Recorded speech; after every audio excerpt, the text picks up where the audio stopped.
Shoqata Kombëtare e Gjyqtarëve të Republikës së Shqipërisë, pas deklaratave të kryeministrit Edi Rama në lidhje me çështjen Balluku, ka reaguar duke theksuar se çdo deklaratë në lidhje me çështjet e gjyqësorit është presion politik. Shoqata shpreh shqetësimin dhe indignatën lidhur me qasjen që kreu i pushtetit ekzekutiv ka zgjedhur të bëjë për këtë problematik, e cila është pjesë e jurisdiksionit të pushtetit gjyqësor.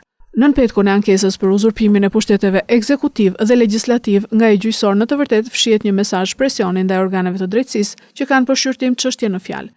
Gjithashtu mesazhe të tilla të përditshme të ushqyera ndaj publikut të gjerë synojnë të krijojnë një klimë mosbesimi ndaj pushtetit gjyqësor dhe mund të përdoren më tej si pretekst për marrjen e masave erozive ndaj këtij të fundit. Shoqata rithekson se ndarja dhe balancimi i pushteteve është një nga parimet themelore të demokracisë. Prandaj pavarësia e pushtetit gjyqësor, arbitrit final për zgjidhjen e të gjitha mosmarrveshjeve, përbën një gur themeli për ndërtimin e shtetit të së drejtës. Kjo pavarësi vjet në rrezik jo vetëm nga veprime konkrete që synojnë kufizimin e sferës së kompetencave të këtij pushteti, por edhe nga çdo akt ose deklaratë që perceptohet si kërcënim ose presion politik ndaj veprimtarisë gjyqësore apo që ulë reputacionin e organeve të drejtësisë në sytë e publikut dhe në këtë mënyrë minon besimin e tij tek këto organe. Komisioni Evropian në raportet për Shqipërinë ka adresuar si shqetësim vazhdimin e përpjekjeve të ndërhyrjes dhe presionit ndaj sistemit gjyqësor nga zyrtarët e lartë publik dhe politikan. Gjyqtarët janë të pavarur dhe i nënshtrohen vetëm kushtetutës dhe ligjeve, si të tillë, qëllimi i misionit të tyre është zbatimi me fanatizëm i vullnetit të sovranit të shprehur në këto akte.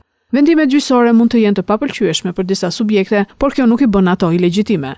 Në këtë kuadër, Shoqata Kombëtare e Gjyqtarëve të Republikës së Shqipërisë fton dhe i kërkon secilit zyrtar të lartë të dy pushteteve të tjera që të respektojë pavarësinë e gjyqtarëve në vendimarrjen e tyre dhe të distancohet nga çdo sjellje që e cënon atë.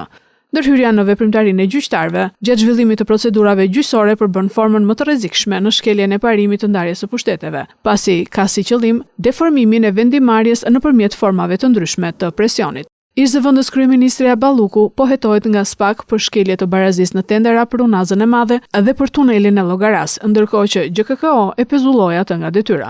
Pas këtij vendimi, kryeministri e kundërshtoi atë dhe çoi çështjen në gjykatën kushtetuese.